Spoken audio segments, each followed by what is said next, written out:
আসসালামু আলাইকুম এভরিওয়ান। আজ করে দেখাবো পুরান ঢাকার চিকেন তেহারি। অল্প সময়ে অল্প খরচে ঘরে থাকা মশলা দিয়ে এই তেহারি তৈরি করা যায়। পরিবারের সদস্যরা রেস্টুরেন্টে যেতে চাইবে না যখন ঘরেই এই তেহারি বানিয়ে ফেলবেন। দেরি না করে চলুন রান্নাটা শুরু করে দিই। প্রথমেই একটি প্যানে দিয়ে দিলাম ১ কাপ তেল। দিয়ে দিব ১ কাপ পেঁয়াজ বাটা। এবার এই পেঁয়াজ বাটাটা ভালো করে ভাজতে হবে। ভাজতে ভাজতে রংটা হালকা চেঞ্জ হয়ে আসলে দিয়ে দিব ১ চা চামচ আদা বাটা, ১ চা চামচ রসুন বাটা। দিয়ে আবারও নাড়তে থাকবো যেন এর কাঁচা গন্ধটা চলে যায়। এবার দিয়ে দিব আধা কাপ টক দই। মশলার সাথে টক দইটা খুব ভালোভাবে মিশিয়ে নিব। ১ থেকে ২ মিনিট কষানোর পর দিয়ে দিব ২ টেবিল চামচ শাহি গরম মসলা। মশলাটা দিয়ে খুব ভালোভাবে কষাতে থাকবো যতক্ষণ না তেল ভেসে ওঠে। যখনই দেখব তেল ভেসে উঠেছে তখন দিয়ে দিব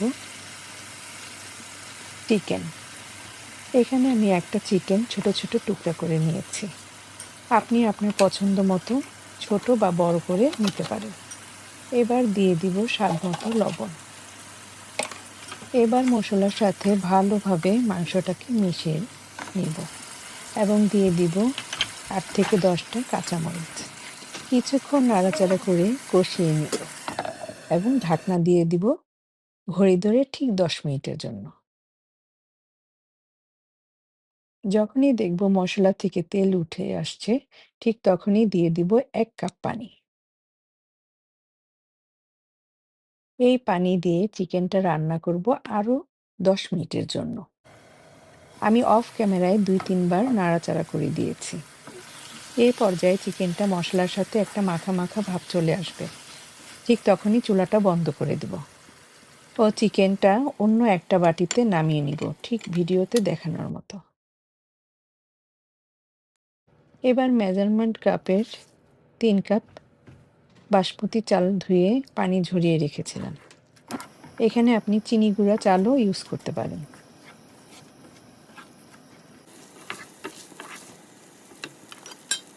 দিয়ে দিব ১ টেবিল চামচ গরম মশলা এবং ১ চা চামচ লবণ। চালটা ভেজে নেব ৩ থেকে ৪ মিনিটের জন্য।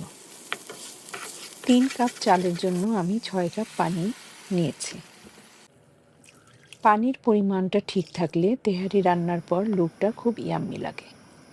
এবার ঢাকনা দিয়ে অপেক্ষা করব যতক্ষণ না পানিতে বলক চলে আসে।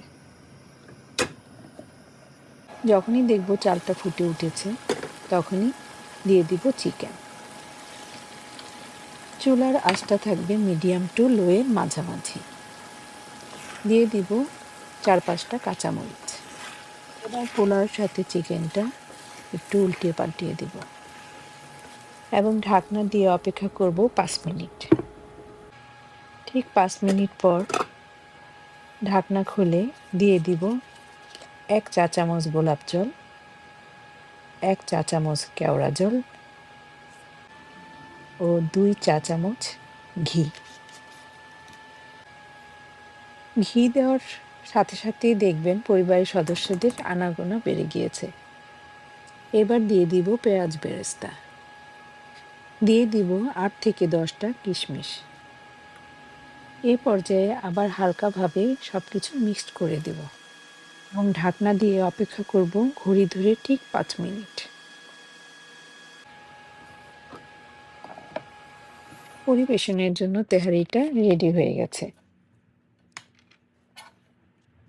অল্প সময়ে আর ঘরে থাকা উপকরণ দিয়ে এই চিকেন তেহারিটা আপনাদের সাথে শেয়ার করলাম।